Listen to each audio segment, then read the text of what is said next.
नमस्कार, खबरों के इस बुलेटिन में तुहाडा स्वागत है। मैं हाँ तनु पहला पेश ने 94 खबरां।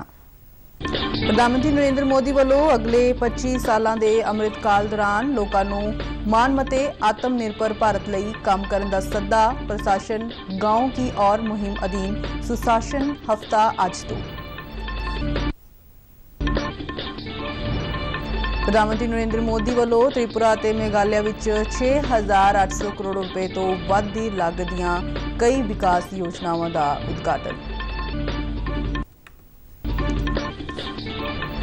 रक्षा मंत्री राजनाथ सिंह अनुसार सरकार भारत नूं स्वदेशी जंगी बेड़ियां दे निर्माण का केंद्र बनाउण लई वचनबद्ध।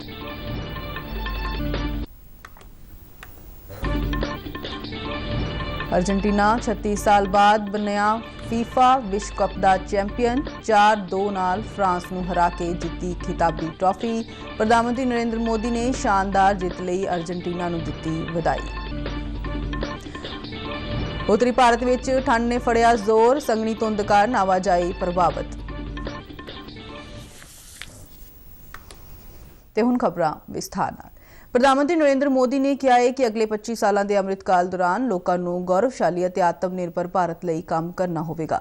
इस सिलसिले में अज तो लोगों दी शिकायतों को दूर करन अते सेवावां प्रदान करन दे कामकाज विच सुधार लियाउण लई प्रशासन गांव की ओर प्रोग्राम अधीन देश भर में सुशासन हफ्ता मनाया जा रहा है। यह प्रोग्राम 25 दिसंबर तक चलेगा। इस दौरान केंद्रीय अमला मंत्रालय ने कहा है कि अज तो शुरू होने वाले सुशासन हफ्ते दौरान ऑनलाइन प्रदान कीतियां जाण वालियां 3,120 नवीं सरकारी सेवावां शामिल कीतियां जाणगियां।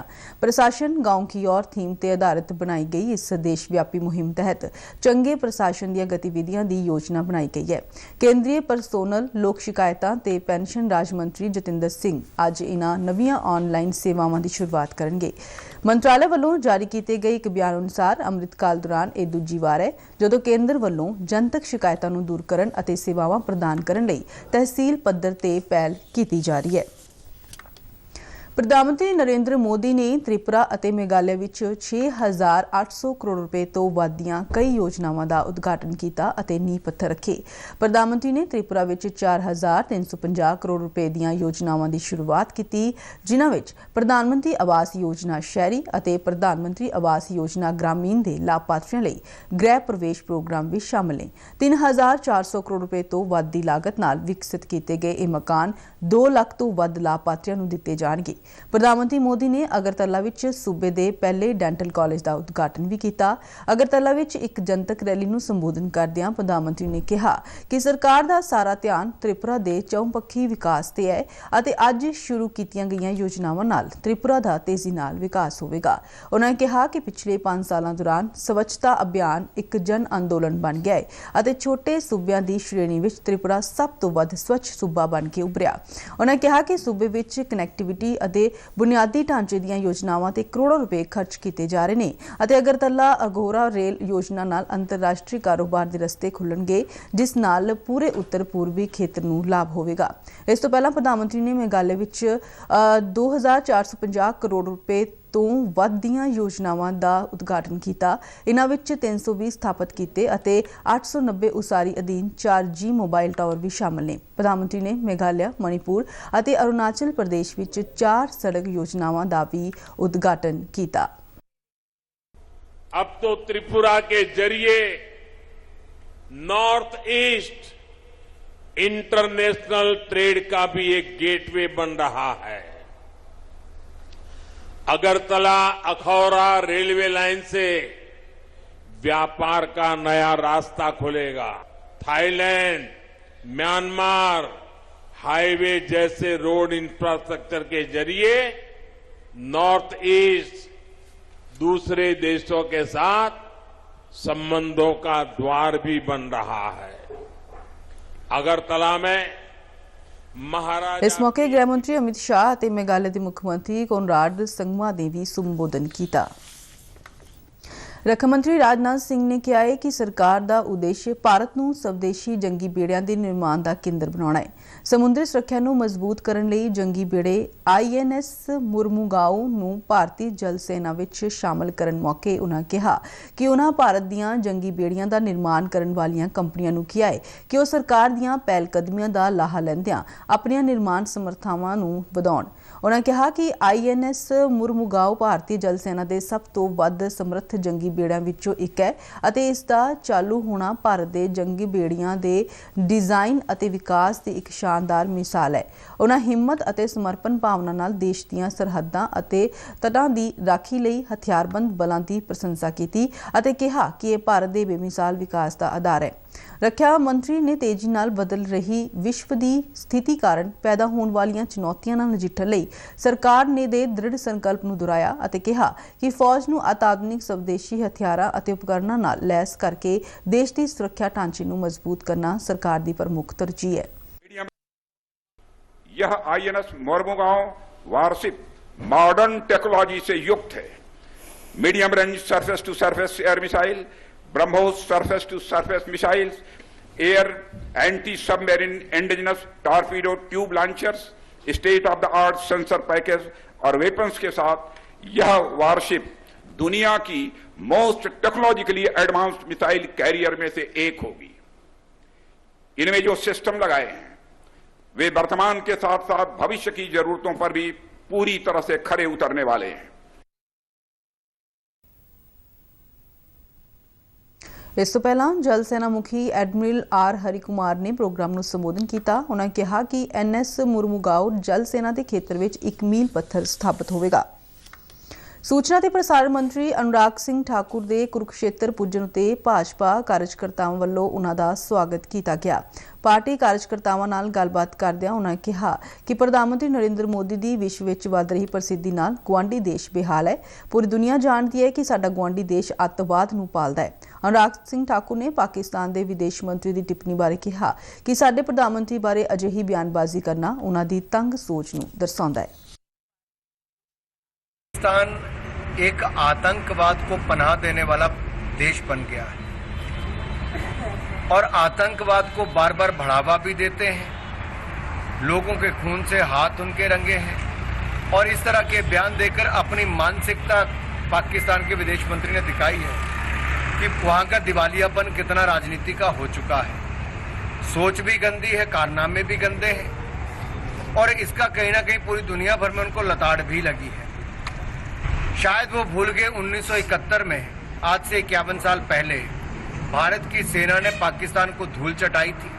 93,000 सैनिकों को हथियार डालने पड़े थे। ਭਾਰਤ ਦੀ ਆਰਥਿਕਤਾ ਲਈ ਇੱਕ ਚੰਗੀ ਖਬਰ ਹੈ ਕਿ ਦੇਸ਼ ਵਿੱਚ ਪ੍ਰਤੱਖ ਟੈਕਸਾਂ ਦੀ ਵਸੂਲੀ ਵਿੱਚ ਤਕਰੀਬਨ 26% ਦਾ ਵਾਧਾ ਦਰਜ ਕੀਤਾ ਗਿਆ ਹੈ।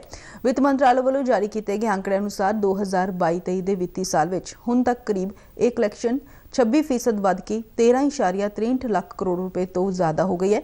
ਇਸ ਵਾਧੇ ਵਿੱਚ TDS ਕਟੌਤੀ ਅਤੇ ਕਾਰਪੋਰੇਟ ਐਡਵਾਂਸ ਟੈਕਸ ਕਲੈਕਸ਼ਨ ਦਾ ਬਿਹਤਰ ਪ੍ਰਦਰਸ਼ਨ ਵੀ ਸ਼ਾਮਲ ਹੈ। ਮੰਤਰਾਲੇ ਅਨੁਸਾਰ ਟੈਕਸਾਂ ਦੀ ਰਿਫੰਡ ਦੀ ਐਡਜਸਟਮੈਂਟ ਤੋਂ ਬਾਅਦ ਚਾਲੂ ਵਿੱਤੀ ਸਾਲ ਵਿੱਚ ਹੁਣ ਤੱਕ ਸ਼ੁੱਧ ਪ੍ਰਤੱਖ ਟੈਕਸ ਵਸੂਲੀ 11.35 ਲੱਖ ਕਰੋੜ ਰੁਪਏ ਰਹੀ ਹੈ। ਇਸ ਵਿੱਚ ਵਿਅਕਤੀਗਤ ਅਤੇ ਕਾਰਪੋਰੇਟ ਟੈਕਸ ਵੀ ਸ਼ਾਮਲ ਨੇ। ਇਸ ਦੌਰਾਨ ਐਡਵਾਂਸ ਟੈਕਸ ਕਲੈਕਸ਼ਨ ਵੀ 2022-23 ਦੇ ਸਾਲ ਲਈ 5,21,302 ਕਰੋੜ ਰੁਪਏ ਦਰਜ ਕੀਤੀ ਗਈ ਹੈ, ਜੋ 12.83% ਦਾ ਵਾਧਾ ਦਰਸਾਉਂਦੀ ਹੈ। ਪ੍ਰਧਾਨ ਮੰਤਰੀ ਆਵਾਸ ਯੋਜਨਾ ਸ਼ਹਿਰੀ ਭਾਰਤ ਸਰਕਾਰ ਦਾ ਇੱਕ ਫਲੈਗਸ਼ਿਪ ਮਿਸ਼ਨ ਹੈ ਜੋ ਕਿ ਮਕਾਨ ਉਸਾਰੀ ਅਤੇ ਸ਼ਹਿਰੀ ਮਾਮਲਿਆਂ ਬਾਰੇ ਮੰਤਰਾਲੇ ਵੱਲੋਂ ਚਲਾਇਆ ਜਾ ਰਿਹਾ ਹੈ। ਯੋਜਨਾ ਤਹਿਤ ਆਰਥਿਕ ਤੌਰ ਤੇ ਕਮਜ਼ੋਰ ਵਰਗਾਂ, ਮੱਧ ਵਰਗੀ ਸ਼੍ਰੇਣੀਆਂ ਦੇ ਪਰਿਵਾਰਾਂ ਅਤੇ ਮਹਿਲਾਵਾਂ ਨੂੰ ਮਾਲਕਾਨਾ ਹੱਕ ਦੇ ਕੇ ਸੁਰੱਖਿਅਤ ਅਤੇ ਸਸ਼ਕਤ ਕੀਤਾ ਜਾ ਰਿਹਾ ਹੈ। ਯੋਜਨਾ ਅਧੀਨ ਮੋਗਾ ਜ਼ਿਲ੍ਹੇ ਦੇ ਸ਼ਹਿਰੀ ਖੇਤਰਾਂ ਵਿੱਚ ਕੰਮ ਜਾਰੀ ਹੈ। ਜ਼ਿਲ੍ਹੇ ਦੇ ਕੁੱਲ 1,119 ਲਾਭਪਾਤਰੀਆਂ ਨੂੰ ਮਕਾਨ ਉਸਾਰੀ ਲਈ ਸਰਕਾਰੀ ਗ੍ਰਾਂਟ ਮੁਹੱਈਆ ਕਰਵਾਈ ਗਈ ਹੈ। ਜ਼ਿਲ੍ਹੇ ਦੇ ਜੁਆਇੰਟ ਕਮਿਸ਼ਨਰ ਕਿਸ਼ੋਰ ਚੰਦ ਬਾਂਸਲ ਨੇ ਜਾਣਕਾਰੀ ਦਿੰਦਿਆਂ ਦੱਸਿਆ ਕਿ 940 ਘਰਾਂ ਦੀ ਉਸਾਰੀ ਦਾ ਕੰਮ ਚੱਲ ਰਿਹਾ ਹੈ, ਜਦਕਿ 239 ਘਰ ਬਣ ਕੇ ਤਿਆਰ ਹੋ ਚੁੱਕੇ ਨੇ।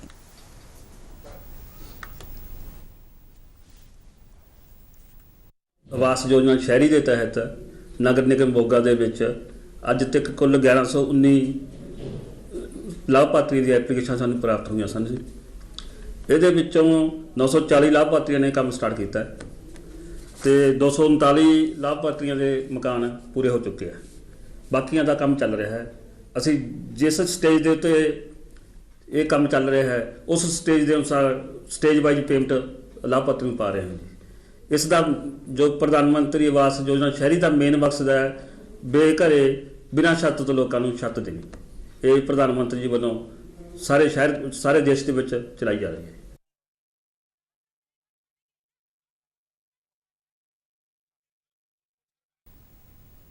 योजना ਦੇ ਲਾਭਪਾਤਰੀ ਨੇ ਕਿਹਾ ਕਿ ਪ੍ਰਧਾਨ ਮੰਤਰੀ ਨਰਿੰਦਰ ਮੋਦੀ ਵੱਲੋਂ ਸ਼ੁਰੂ ਕੀਤੀ ਗਈ ਇਸ ਯੋਜਨਾ ਨਾਲ ਉਹਨਾਂ ਦੇ ਪਰਿਵਾਰਾਂ ਨੂੰ ਸਿਰ ਤੇ ਛੱਤ ਨਸੀਬ ਹੋਈ ਹੈ ਅਤੇ ਉਹਨਾਂ ਦੇ ਬੱਚਿਆਂ ਨੂੰ ਘਰ ਵਿੱਚ ਸਿੱਖਿਆ ਦਾ ਮਾਹੌਲ ਵੀ ਮਿਲਿਆ ਹੈ। मैं पहले किराए पे रहती थी, अब मेरे पति सैलून के काम करते हैं। हमारे पास इतने पैसे नहीं थे, फिर पता चला कि सरकार पैसे देते हैं तो 1,75,000 रुपये मिला है, तो फिर मेरा मकान अच्छा बन गया। प्रधानमंत्री नरेंद्र मोदी के धन्यवाद करते। ਕਿਰਾਏ ਦੇ ਧੱਕੇ ਖਾਂਦੇ ਅਸੀਂ ਸਾਨੂੰ ਪਤਾ ਲੱਗਿਆ ਕਿ ਸਰਕਾਰ ਨੇ ਸਾਡੇ ਵਾਸਤੇ ਸਕੀਮਾਂ ਕੱਢੀਆਂ। ਆ ਸੀਗੀ ਪ੍ਰਧਾਨ ਮੰਤਰੀ ਆਵਾਸ ਯੋਜਨਾ ਸਕੀਮ 1,75,000 ਸਾਨੂੰ ਸਕੀਮ ਮਿਲਦੀ ਸੀਗੀ। ਅਸੀਂ ਸਰਕਾਰ ਦੇ ਬਹੁਤ ਧੰਨਵਾਦੀ ਹੁੰਦੇ ਆ ਕਿ ਸਾਡੇ ਗਰੀਬਾਂ ਵਾਸਤੇ ਇਹ ਸਕੀਮ ਕੱਢੀ ਆ। ਜ਼ਿਲ੍ਹਾ ਗੁਰਦਾਸਪੁਰ ਦੇ ਸਰਹੱਦੀ ਇਲਾਕੇ ਡੇਰਾ ਬਾਬਾ ਨਾਨਕ ਦੇ ਸਕੂਲੀ ਬੱਚਿਆਂ ਅਤੇ ਨੌਜਵਾਨਾਂ ਲਈ BSF ਵੱਲੋਂ ਹਥਿਆਰਾਂ ਦੀ ਪ੍ਰਦਰਸ਼ਨੀ ਲਗਾਈ ਗਈ। BSF ਦੀ 185ਵੀਂ ਬਟਾਲੀਅਨ ਦੇ ਡਿਪਟੀ ਕਮਾਂਡੈਂਟ ਮੰਥਨ ਸਿੰਘ ਨੇ ਜਾਣਕਾਰੀ ਦਿੰਦਿਆਂ ਦੱਸਿਆ ਕਿ ਇਸ ਮੌਕੇ ਤੇ BSF ਵੱਲੋਂ ਮੁਸਤੈਦੀ ਨਾਲ ਸਰਹੱਦਾਂ ਦੀ ਕੀਤੀ ਜਾਂਦੀ ਰਾਖੀ ਸੰਬੰਧੀ ਵਿਸ਼ੇਸ਼ ਡਾਕੂਮੈਂਟਰੀ ਫਿਲਮ ਵੀ ਦਿਖਾਈ ਜਾਂਦੀ ਹੈ। ਉਹਨਾਂ ਨੇ ਕਿਹਾ ਕਿ ਇਸ ਪ੍ਰਦਰਸ਼ਨੀ ਅਤੇ ਫਿਲਮ ਨੂੰ ਦਿਖਾਉਣ ਦਾ ਮਕਸਦ ਬੱਚਿਆਂ ਅਤੇ ਨੌਜਵਾਨਾਂ ਵਿੱਚ BSF ਪ੍ਰਤੀ ਵਿਸ਼ਵਾਸ ਦੀ ਭਾਵਨਾ ਨੂੰ ਮਜ਼ਬੂਤ ਕਰਨਾ ਹੈ ਤੇ ਦੇਸ਼ ਭਗਤੀ ਦਾ ਜਜ਼ਬਾ ਪੈਦਾ ਕਰਨਾ ਹੈ। ਉਹਨਾਂ ਕਿਹਾ ਕਿ ਇਸ ਦੌਰਾਨ ਨੌਜਵਾਨਾਂ ਨੂੰ BSF ਅਤੇ ਹੋਰਨਾਂ ਹਥਿਆਰਬੰਦ ਫੌਜਾਂ ਵਿੱਚ ਭਰਤੀ ਹੋਣ ਲਈ ਵੀ ਪ੍ਰੇਰਿਆ ਜਾਵੇਗਾ। ਮੰਥਨ ਸਿੰਘ ਨੇ ਇਸ ਮੌਕੇ ਤੇ ਸਰਹੱਦੀ ਇਲਾਕੇ ਦੇ ਲੋਕਾਂ ਨੂੰ ਅਪੀਲ ਕੀਤੀ ਕਿ ਪਾਕਿਸਤਾਨ ਵੱਲੋਂ ਆ ਰਹੇ ਡਰੋਨ ਜਾਂ ਡਰੋਨਾਂ ਰਾਹੀਂ ਸੁੱਟੀ ਜਾਂਦੀ ਸ਼ੱਕੀ ਸਮੱਗਰੀ ਸੰਬੰਧੀ ਉਹ ਤੁਰੰਤ ਸੁਰੱਖਿਆ ਬਲ ਦੇ ਜਵਾਨਾਂ ਨੂੰ ਸੂਚਿਤ ਕਰਨ।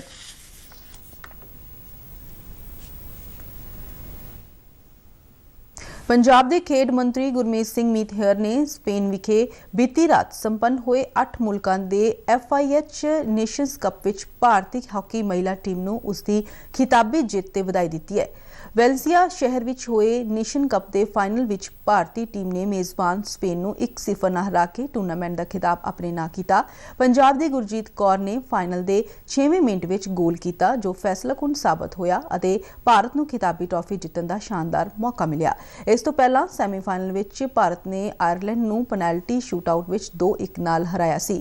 ਲੀਗ ਦੌਰਾਨ ਵਿੱਚ ਭਾਰਤੀ ਟੀਮ ਨੇ ਗਰੁੱਪ B ਦੇ 3 ਮੈਚ ਜਿੱਤ ਕੇ ਪਹਿਲਾ ਸਥਾਨ ਹਾਸਲ ਕੀਤਾ ਸੀ। ਮੀਤਹਿਰ ਨੇ ਕਿਹਾ ਕਿ ਅੰਤਰਰਾਸ਼ਟਰੀ ਖੇਡ ਹਾਕੀ ਵਿੱਚ ਭਾਰਤੀ ਟੀਮ ਦੀ ਇਹ ਜਿੱਤ ਸਮੁੱਚੇ ਦੇਸ਼ ਲਈ ਮਾਣ ਵਾਲੀ ਗੱਲ ਹੈ।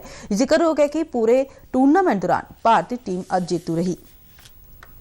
अर्जेंटीना ने अपने महान फुटबॉल खिडारी लियोनल एंद्रेस मैसी की बदौलत रात को खेडे गए रोमांचक फाइनल में फ्रांस को शूटआउट में 4-2 के फर्क नाल हरा के 36 साल बाद विश्व जेतू होने का खिताब हासिल कर लिया।